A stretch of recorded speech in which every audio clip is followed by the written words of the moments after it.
नमस्कार दोस्तों, कैसे हैं आप सभी।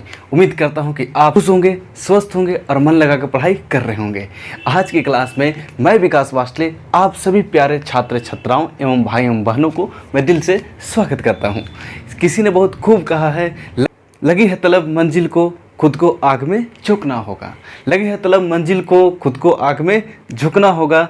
ठोकरें कहती है मारे जाओगे, ठोकरें कहती है मारे जाओगे, लेकिन मेरे हौसला कहता है देख लेंगे, देख लेंगे। तो आपके अंदर भी हौसला, पगलपन, जुनून होना चाहिए, क्योंकि आपके एक होता है धमनियाँ जो होता है। आपको पिछले क्लास में बताया था रक्त वाहिनियाँ। रक्त वाहिनियाँ बताने के बाद उसका प्रकार बताया था और उसी में आता था धमनियाँ, सिरा और रक्त केशिकाएँ, और वहीं तक हम छोड़ दिए थे। उसके बाद आज पढ़ेंगे हम धमनी के बारे में। धमनी क्या है? रक्त वाहिनियाँ का प्रकार है, यानी कि धमनी जो है वैसा रक्त वाहिनियाँ है जो शुद्ध रक्त को, इसको शुद्ध रक्त को हृदय से शरीर के अन्य भागों तक प्रवाह करने में मदद करता है। हृदय से लेगा और इसको शरीर के अन्य भागों यानी विभिन्न भागों तक पहुंचाने में यह प्रवाह करता है। तो वैसी रक्त वाहिनियाँ को हम धमनी कहते हैं। यानी आपको याद रख लेना है कि सर धमनी वैसा रक्त वाहिनियाँ है जो शुद्ध रक्त को हृदय से स्टार्ट होता है, क्योंकि रक्त कहाँ से प्रवाह होना स्टार्ट होता है? हृदय से। हृदय किसको देता है? फेफड़ा को, फिर फेफड़ा आगे पहुँचाता है। ठीक है, उसी तरह से ये रक्त वाहिनियाँ ऐसा है जो शुद्ध रक्त को हमारे शरीर में एक स्थान से दूसरे स्थान पहुँचाने में मदद करता है। यही चीज़ आपको याद रखना है कि सर धमनी मतलब धम धम कर रहा है, धम धम धम धम मतलब शुद्ध है, जो अच्छा महकता है, धमधमाते रहता है, क्या है? शुद्ध मानते हैं हम लोग। तो सर शुद्ध है मतलब इस शुद्ध रक्त को हृदय से लेकर शरीर के विभिन्न अंग तक पहुंचाएगा। तो ऐसी रक्त वाहिनियों को धमनी कहते हैं। क्या कहते हैं मेरे प्यारे बच्चों? तो धमनी कहते हैं। और एक धमनी है, उसका नाम है फूफा जी। क्या नाम है? फूफा जी। फूफा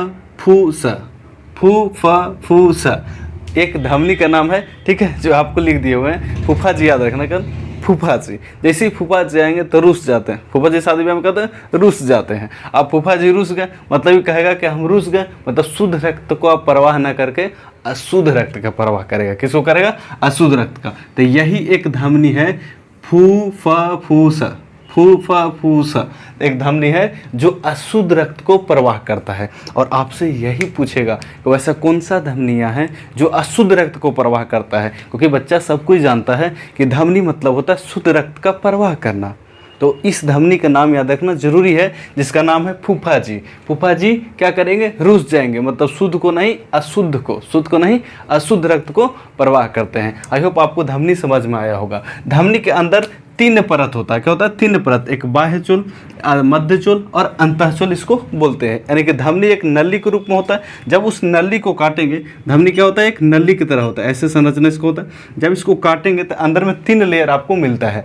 पहला जो सबसे बाहर होता है उसको बाह्य चोल बोलते हैं, जो मध्य में होता है उसको मध्य चोल बोलते हैं, और सबसे अंदर जो होता है उसे अंतःचोल कहते हैं। ठीक है, यानी धमनियों को कितने परत होते हैं? 3। सबसे बाहर बाह्य चोल, मध्य में तो मध्य चोल, सबसे अंदर तो अंतःचोल। ठीक है, ऐसा ही याद हो जाएगा। ठीक है, तो आपको याद रखना क्या है कि सर वैसी रक्त वाहिनियाँ जो शुद्ध रक्त को हृदय से शरीर के विभिन्न भागों तक पहुंचाता है, तो उस रक्त वाहिनियों को धमनी कहते हैं। फूफा जी अपवाद में है। फूफा जी क्या है? अपवाद में है, कि मतलब ही अशुद्ध रक्त को प्रवाह करेंगे। आगे बढ़ते हैं, इसी में आता है सीरा। क्या आता है? सीरा। बस जस्ट इसका उल्टा होता है। वैसी रक्त वाहिनियाँ जो अशुद्ध रक्त को शरीर के अन्य भागों तक पहुँचाता है या ले जाता है, तो उस रक्त वाहिनियों को सीरा कहते हैं। अगर आपको धमनी याद है, धमधमाने वाला शुद्ध, तो सीरा। सेराइल आदमी क्या होता है? सेराइल खाना क्या होता है? खराब। सेराइल क्या लगता है? खराब। तो हो गया अशुद्ध। क्या हो गया? अशुद्ध। आपको रिलेट करके याद करना पड़ेगा, तभी आपको ज़्यादा दिन तक याद रहेगा। ठीक है, तो वैसी रक्त वाहिनियाँ जो अशुद्ध रक्त को, किसको? अशुद्ध रक्त को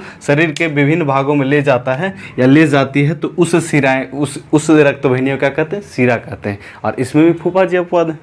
नाम तो सेम है, इसमें भी फूफा जी अपवाद है। अगर फूफा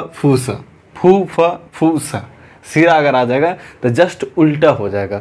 अशुद्ध रक्त की परवाह करता है तो फूफा जी हो जाएगा शुद्ध रक्त का। अगर फूफा जी धमनी में आ गए तो क्या होगा? अशुद्ध रक्त को। फूफा जी सीरा में आ गए तो क्या होगा? शुद्ध रक्त को। यानी जस्ट उल्टा हो जाएगा। क्या हो जाएगा? जस्ट उल्टा हो जाएगा। ठीक है, आई होप आप इसको समझे होंगे और याद भी रखेंगे इसी तरह से। अब इसी तरह से इसमें भी सिरा में भी 3 भाग होता है। जिस तरह से धमनी में 3 परत होता है, सेम उसी तरह से शिरा में भी 3 परत होता है। बाहर वाला को बाह्य परत बोलते हैं, अंदर वाला को मध्य परत बोलते हैं, और बीच वाला को मध्य परत बोलते हैं, और सबसे अंदर वाला को अंतः परत कहते हैं। इसी तरह से शिरा में भी होता है, धमनी में होता है। वैसे दोनों में अंतर क्या है सर? दोनों में अंतर सिर्फ इतना है कि धमनी जो होता है वो शुद्ध रक्त को प्रवाह करता है हमारे शरीर में, और जो शिरा है ये भी नली की तरह ही होता है, लेकिन ये अशुद्ध रक्त को प्रवाह करता है। ठीक है, शिरा से ज़्यादा मोटा धमनी होता है, और शिरा जो होता है धमनी का पेशा पतला होता है। ये सब अंतर है, तो अंतर भी आपको बताएंगे कैसे आपको एग्जाम में लिखना है ताकि सटीक नंबर मिले। आगे आते हैं, फिर आपको रक्त वाहिनियाँ का एक प्रकार बताए थे जिसमें था रक्त कोशिकाएं। रक्त कोशिकाएं क्या होता है? यह एक प्रकार का अत्यंत महीन रक्त नलियाँ होता है, बहुत महीन नली की तरह होता है, बहुत महीन। ठीक है, अत्यंत रक्त नलिकाएं जिसको बोलते हैं। और इसका जो दीवार होता है, याद रखना, दीवार जो होता है इपिथीलियस, किसे? इपिथीलियस एक नाम है इपिथीलियस, उसके बने होते हैं। रक्त कोशिकाएं का जो दीवार होता है किसे बना होता है? इपिथीलियस की परत से बनी होती है। इपिथीलियस नाम है, इसको याद रखिएगा, इसके परत से बना होता है। इसका काम क्या है सर? इस सबको तो समझ गए कि सर धमनी धमधमाएगा मतलब शुद्ध रक्त को, शिरा सिरा गया खराब हो गया मतलब अशुद्ध रक्त को, शिरा सिरा गया खराब है नहीं अशुद्ध रक्त को। लेकिन सर रक्त कोशिकाएं क्या करता है सर? तो ये जो है जल में घुले भोजन, जल में घुले भोजन, और जल में कौन घुलेगा? भोजन और ऑक्सीजन और कार्बन डाइऑक्साइड को परिवहन करता है। सांस लेते हैं तो ऑक्सीजन जल में घुल जाता है, तो जल में घुले भोज पदार्थ हो, या जल में घुले ऑक्सीजन हो, या जल में घुले कार्बन डाइऑक्साइड हो, और उसको शरीर के एक स्थान से दूसरे स्थान तक अगर ले जाना होगा तो उसका काम करता है रक्त कोशिकाएं। क्या कौन काम करता है? रक्त कोशिकाएं काम करता है। इसका दीवार जो होता है इपिथीलियस, याद रखो, इपिथीलियस के परत से बने होता है, इपिथीलियस के परत से बना होता है। आप बार बार बोलेंगे उस चीज़ को लिखेंगे तो आपको याद हो जाएगा, अन्यथा आप रटते रहिए, कभी याद नहीं होगा। ठीक है, चलिए आप लिखना स्टार्ट कीजिए। सबसे पहले रिपीटेशन करता है, आपको क्या याद रखना चाहिए? धमनियाँ क्या हो? वैसे रक्त वाहिनियाँ जो धमधमाएगा मतलब शुद्ध रक्त को हमारे शरीर में एक स्थान से दूसरा स्थान तक पहुँचाता है, उसे हम धमनियाँ कहते हैं। ठीक है, फूफा जी इसमें अपवाद हैं, फूफा जी क्या है? अपवाद है। ठीक है, इसमें 3 परत होता है। सबसे बाहर परत को बाह्य चोल बोलते हैं, जो मध्य में रहता है, बीच में उसको मध्य चोल, और सबसे अंदर रहता है उसको अंतःचोल कहते हैं। बस इसी तरह से शिरा मतलब सिराया हुआ खाना क्या होता है? अशुद्ध। क्या होता है? अशुद्ध। तो सर शिराएं जो है वैसा रक्त वाहिनियाँ है जो अशुद्ध रक्त को शरीर के अन्य भागों तक ले जाता है या ले जाती है, तो उसे क्या कहते हैं? शिराएं कहते हैं। इसी में भी फूफा जी क्या है? अपवाद है। ठीक है, इसका भी 3 परत होता है।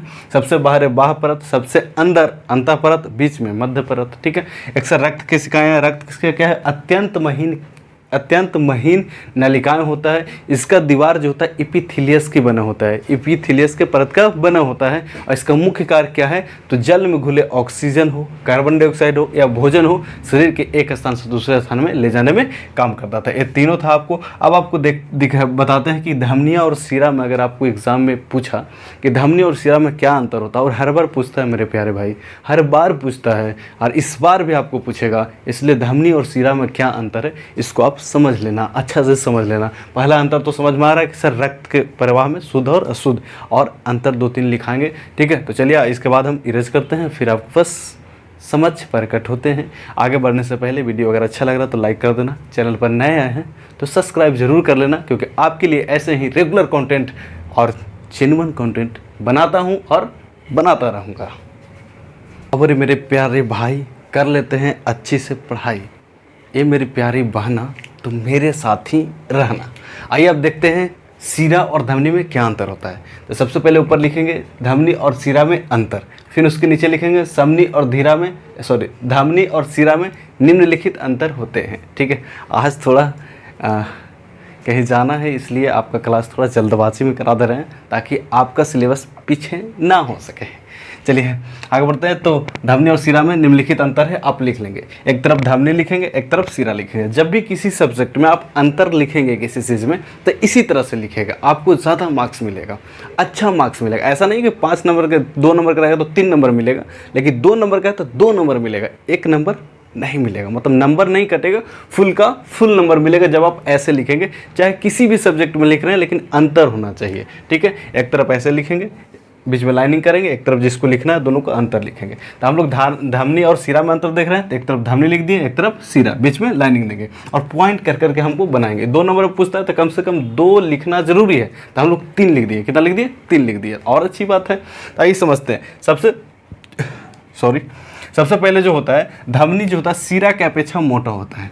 देखो दोनों नलियाँ जैसा होती हैं, दोनों ऐसे ही नलियाँ होता है, लेकिन धमनी जो होता है सिरा के अपेक्षा ज़्यादा मोटा होता है और वो जो होता है पतला नलिया। एक तो ज़्यादा पानी गिरे वाला रहता है तो बड़ा फैल रहता है पाइप, एक होता है पतला पाइप गिरता है उससे कम पानी गिरता है उससे पतला पाइप होता है। बस वही समझ लीजिए सर, पूरा मोटा हाँ पानी गिरे वाला तो हो गया क्यों? धमनी। एक पतला कम पानी गिरे वाला वो क्या हो गया? सिरा। यानी कि धमनी जो होगा सिरा के अपेक्षा अधिक मोटा होगा और सिरा जो होगा धमनी का अपेक्षा अपेक्षा पतला होता है। ठीक है, यानी कि ई मोटा होगा तो इसके अपेक्षा ई पतला होगा, हाँ ई पतला होगा तो इसके अपेक्षा ई मोटा होगा। वही चीज़ को हम लिखे हैं। आप जानते हैं कि धमनी धमधमा रहा है, धमधमाने वाला शुद्ध होता है, तो शुद्ध रक्त को प्रवाह करेगा और सिरा अशुद्ध रक्त को प्रवाह करता है। लेकिन फूफाजी अपवाद में धमनी में भी और सिरा में भी। आगे बढ़ते हैं। धमनी के 3 परत होता है और सिरा के भी 3 परत होता है। आप देखें बाह्य चोल, अंतःचोल और मध्य चोल दोनों में होता है, लेकिन जो धमनी में 3 परत होता है वो सिरा का अपेक्षा ज़्यादा विकसित होता है।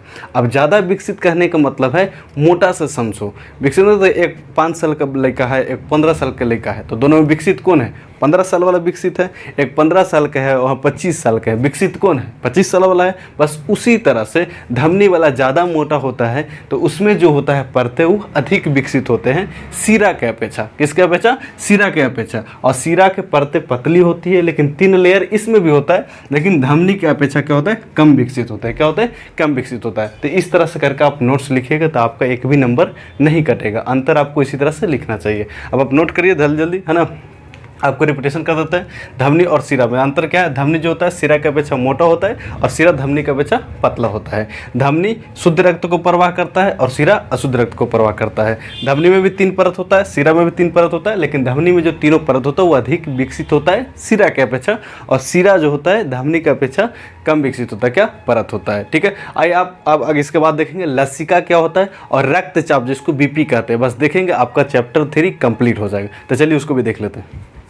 आइए मेरे प्यारे बच्चों, समझते हैं कि सर लसिका क्या होता है और बीपी जिसको बोलते हैं रक्तचाप या रक्तदाब ये क्या होता है। तो आपको आज बीपी के बारे में समझ में आ जाएगा कि सर कैसे नापा जाता है, किससे नापा जाता है, कितना होगा तो बीपी सही होगा, कितना होगा तो बीपी खराब होगा, कब बीपी बढ़ता है, सारी चीज़ आपको बताएंगे। ठीक है, उससे पहले सबसे पहले लसिका देख लीजिए।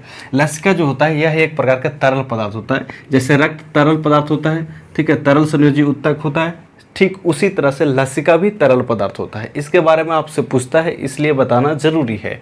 ठीक है, ये जो होता है उत्तकों के बीच में होता है। सर उत्तक किसको कहते हैं? कोशिकाओं के मिलने से उत्तक का निर्माण होता है। कोशिकाओं के मिलने से उत्तक का निर्माण होता है, उसी के बीच में लसिका क्या होता है? मौजूद होता है। ये जो होता है रक्त के, इसमें जो होता है इसमें रक्त के अपेक्षा प्रोटीन कम होता है, यानी रक्त ज़्यादा होता है और प्रोटीन की मात्रा कम होता है। सर इसका मुख्य कार्य क्या है? इसका कार्य है ऑक्सीजन एवं पचे हुए भोजन को परिवहन करने में मदद करता है। यानी कि जो ये लसिका जो है हमारे शरीर में तरल रूप में रहता है। कहाँ रहता है? तो उत्तकों के बीच में रहता है। इसका मुख्य कार्य जो है ऑक्सीजन या पचे हुए भोजन को थोड़ा सा आगे बढ़ाने में, परिवहन करने में यह सहयोग करता है। इसमें जो रक्त प्रोटीन है रक्त के अपेक्षा कम मात्रा में पाया जाता है। इतना चीज़ आपको लसिका के बारे में जानना जरूरी है।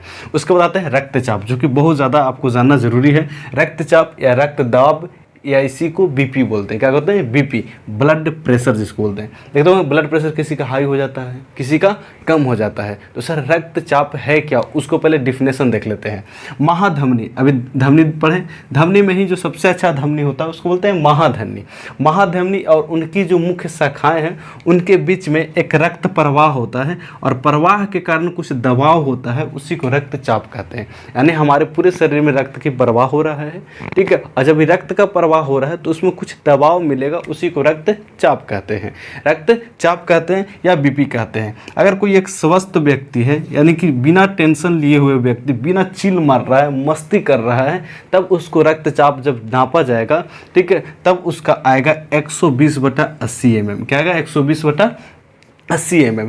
120/80 जिसको आ रहा है समझिए उसका बीपी सही है, उसका बीपी सही है। आप देखे होंगे ऐसे डॉक्टर साहब लगा देते हैं, ऐसे ऐसे जापते हैं और फिर आपको देखते हैं अगर 120/80 आ रहा है तब आप स्वस्थ हैं, आपका बीपी एकदम सेफ है, ना बढ़ा हुआ है ना घटा हुआ है। ठीक है, तो सर 120 को क्या कहते हैं, 80 को क्या कहते हैं, आइए समझते हैं। जिसमें जो 120 होता है इसको सिस्टोलिक बोला जाता है। क्या बोलते हैं, सिस्टोलिक बोला जाता है। ठीक है, सिस्टोलिक प्रेशर। और जो 80 है इसको डायस्टोलिक प्रेशर बोला जाता है।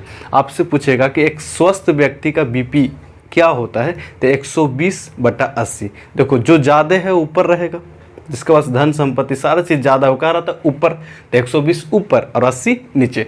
बड़ा कंफ्यूजन होता है कि सर 80 ऊपर होगा कि 120 ऊपर होगा। अरे भाई ज़्यादा है तो 120 ऊपर होगा, 80 कम है तो नीचे होगा। और एमएम होता है, क्या होता है, एमएम होता है, याद रखिएगा। 120 को सिस्टोलिक प्रेशर बोलते हैं, 80 को डायस्टोलिक प्रेशर कहते हैं। ठीक है, हम यहाँ पे लिख दिए हैं।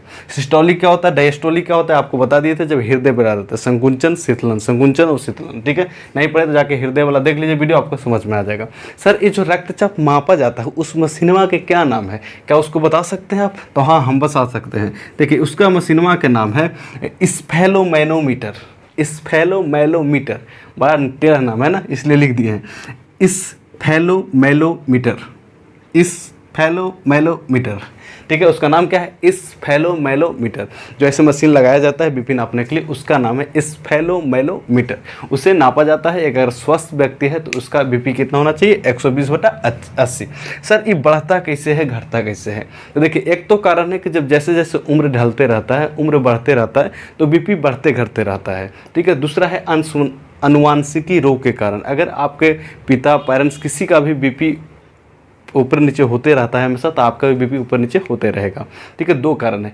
तीसरा कारण है कि आप किसी भी समय अगर ज़्यादा टेंशन लेंगे, ज़्यादा सोचते रहेंगे किसी चीज़ को, तब उससे भी बीपी बढ़ जाता है, जिसको हम हाइपर टेंशन बोलते हैं। क्या बोलते हैं, हाइपर टेंशन बोलते हैं। उसी चीज़ को लिखा दिया, अगर सामान्य से अधिक रक्तचाप का हाइपोटेंशन बोलते हैं। क्या बोलते हैं, हाइपोटेंशन कहा जाता है। हाइपोटेंशन किसके कारण होता है, तो जब बहुत ज़्यादा चिंतन करते हैं, मंथन करते हैं किसी चीज़ को, सोचते हैं, दुख में हमेशा रहते हैं, तो उस कंडीशन में आपको बीपी जो होता है बढ़ जाता है, रक्तचाप बढ़ जाता है। यानी कि समान से 120/80 से 150 हो गया, 200 हो गया, जितना ज़्यादा होगा उसको बोलते बीपी ज़्यादा बढ़ गया। और 120 से कम होगा तो बोलते बीपी घट गया। ठीक है, बीपी बढ़ गया, बीपी घट गया। आप समझ में आ रहा है। तो सर अगर ज़्यादा टेंशन आप लेंगे तो सामान्य से अधिक रक्तचाप होगा, और जब सामान्य से अधिक रक्तचाप हो जाएगा तो उसी को हम कहते हैं हाइपोटेंशन। क्या बोलते हैं, हाइपोटेंशन। और हाइपोटेंशन किसके कारण होता है, टेंशन लेने से। हाइपोटेंशन रोग टेंशन लेने से, हाइपोटेंशन टेंशन लेने से। ठीक है, याद करा के छोड़ेंगे ना, सारा चीज़ आपको याद करा देंगे। बस आप सभी को सपोर्ट और प्यार की ज़रूरत है। हमें वीडियो को लाइक कीजिए, चैनल पर नए हैं तो सब्सक्राइब करके परिवार को बड़ा कीजिए। आप परिवार बड़ा कराएंगे, सारा चीज़ आपको क्लास में ही याद करवा देंगे, सारा चीज़ रिलेट कर करके याद करवाएंगे, ये मेरा वादा है। बस आप लोग सपोर्ट करते रहिए। आगे बढ़ते हैं। हाइपोटेंशन, सर टेंशन ज़्यादा लेने से हाइपोटेंशन का बीमारी हो जाता है। कभी कभी ऐसा होता है मेरे दोस्त कि ज़्यादा टेंशन लोग ले लेता है तो हाइपोटेंशन बढ़ जाता है, यानी बीपी उसका बढ़ जाता है। और बीपी जैसे ही बढ़ता है तो हमारे अंदर में रक्त वाहिनियाँ हैं जो सीरा धमनी जिसका प्रकार है, ठीक है, तो उसी से रक्त प्रवाह होता है। और हाइपोटेंशन के कारण, यानी कि चिंता करने के या किसी भी चीज़ चिंतन मंथन कर रहे हैं तो उसके कारण हमारे यहाँ हाइपोटेंशन हो गया। हाइपोटेंशन करने का मतलब कि हमारा जो बीपी था सामान्य से अधिक हो गया। सामान्य से क्या हो गया, अधिक हो गया। तो उस स्थिति में कभी जब ऐसा होता है कि रक्त वाहिनियाँ, एक नस होता है, वो नस फट जाता है, और जैसे वो नस फटता है तो हार्ट अटैक आ जाता है। उसको हृदय घात बोलते हैं। क्या बोलते हैं, हृदय घात आता है। ये कभी कभी केस में होता है जो बहुत ज़्यादा दुखी या बहुत ज़्यादा टेंशन लेता है, उसके केस में किया जाता है। वही लिख दिए कि सामान्य से अधिक अगर रक्तचाप होगा तो आपको हाइपोटेंशन रोग होगा। और इस हाइपोटेंशन के कारण रक्त वाहिनियाँ कभी कभी फट जाता है, और जैसे ही फटेगा तो इसके कारण हृदय घात रोग होता है। क्या होता है, हृदय घात रोग होता है। हृदय घात मतलब होता है, हृदय घात मतलब हो गया हार्ट अटैक। क्या बोलते हैं, हार्ट अटैक हो जाता है। ठीक है, आई होप आपको सारा चीज़ समझ में आया होगा कि लसका क्या है, रक्तचाप या रक्तदाब क्या है। फिर से आपको एक बार रिपीटेशन करा देते हैं, आप इसको लिखिए। ठीक है, माना कि राइटिंग ख़राब है लेकिन कंटेंट कोई कमी नहीं है, आपको सारा चीज़ पढ़ा रहे हैं जो डिजिटल बोर्ड वाला पढ़ाते हैं। ठीक है, हम आपको रिलेट करके याद कराने की भी कोशिश कर रहे हैं। बस जुड़े रहना मेरे साथ, क्योंकि नो रिपीट टेलीकास्ट। आते हैं आगे, फिर से आपको समझाते हैं कि लसिका क्या है। लसिका एक तरल पदार्थ होता है जो कहाँ स्थित रहता है, तो ऊतकों के बीच में स्थित रहता है। इसका मुख्य कार्य क्या है, ऑक्सीजन और पचे हुए भोजन को हमारे शरीर तक परिवहन करने में मदद करता है। ठीक है, उसके बाद आपको रक्तचाप या रक्त दाब यानी बीपी जिसको बोलते हैं ब्लड प्रेशर, उसको जानना जरूरी है। ब्लड प्रेशर क्या है, महाधमनियों और उसके शाखाएं में जो रक्त प्रवाह होता है उसके कारण जो दबाव पड़ता है उसी को रक्त दाब कहते हैं या बीपी कहते हैं या ब्लड प्रेशर इंग्लिश में बोलते हैं। एक स्वस्थ व्यक्ति का ब्लड प्रेशर कितना होना चाहिए, जो ज़्यादा है ऊपर कम है नीचे, ज़्यादा है ऊपर कम है नीचे। ठीक है, 120/80 mm होना चाहिए। 120 को क्या बोलते हैं, सिस्टोलिक प्रेशर बोलते हैं और 80 को डायस्टोलिक प्रेशर बोलते हैं। 120 को सिस्टोलिक, 80 को डायस्टोलिक, ठीक है, प्रेशर कहते हैं। ठीक है, यहाँ तक आपको बता दें। सर इसको किससे मापा जाता है, इस फेलोमैनोमीटर, इस फेलोमैनोमीटर से मापा जाता है बीपी को। ठीक है, अगर बीपी सर किसी में सामान्य से अधिक हो गया तो कौन सा रोग होगा, हाइपोटेंशन। हाइपोटेंशन, अगर बीपी किसी में सामान्य से अधिक हो गया तो कौन सा रोग, हाइपोटेंशन रोग होगा। हाइपोटेंशन किसके कारण होता है सर, टेंशन लेने से होता है, ज़्यादा चिंता करेंगे, किसी चीज़ पर सोचते रहेंगे, हमेशा दुख रहेंगे, तो उसमें क्या होगा, बीपी बढ़ जाएगा, सामान्य से अधिक हाइपोटेंशन होगा। किसी किसी केस में ऐसा होता है कि हाइपोटेंशन इतना ज़्यादा बढ़ जाएगा कि आपको रक्त वाहिनियाँ जो है नस फट जाएगी और फिर आपको हृदयघात होगा, हार्ट अटैक हो जाएगा। ऐसा ना करें कि किसी को हो, लेकिन हमको पढ़ाना है, हमको बताना समझाना पड़ेगा। ठीक है, आई होप आपको सारा चीज़ समझ में आया होगा। चैप्टर 3 परिवहन कंप्लीट हो गया। अब जाकर आप भारतीय भवन की बुक को पढ़िए और उसको बनाने की कोशिश करिए कि क्या मैंने जो पढ़ाया वो सारा क्वेश्चन बन रहा है या नहीं। यकीन मानो सारा का सारा क्वेश्चन बनेगा। एक क्लास ऐसा लाएंगे जो परिवहन से पूछा हुआ क्वेश्चन पिछले 5 साल में पूछा हुआ है, तो नेक्स्ट क्लास उसी से रिलेटेड आने वाला है कि हम जो पढ़ाए हैं उसमें से क्या पूछता है या नहीं पूछता है। आपके विश्वास के लिए हम उसको सामने आपके लाएंगे, एक क्वेश्चन लिखेंगे, 4 ऑप्शन रहेगा, बड़ा मज़ा आने वाला है। तो हमारे साथ जुड़े रहिए। ठीक है, आज की क्लास यहीं तक समाप्त करते हैं। आज का क्लास कैसा लगा कमेंट करके ज़रूर बताइएगा। यदि अच्छा लगा हो तो वीडियो को लाइक कर दीजिएगा। चैनल पर पहली बार है तो चैनल को सब्सक्राइब करना मत भूलिएगा, क्योंकि हम आपको ऐसे ही पढ़ाते रहते हैं, सिखाते रहते हैं, समझाते रहते हैं। ठीक है, और आपके लिए रियल कंटेंट लाते रहते हैं। ठीक है, मिलते हैं आपसे नेक्स्ट क्लास में। तब तक के लिए आप जहाँ भी रहिए खुश रहिए, मुस्कुराते रहिए, स्वस्थ रहिए, अपने से बड़े बुजुर्गों का सम्मान कीजिए, माता पिता का हमें सहयोग जरूर कीजिएगा। All the best, thank you, bye.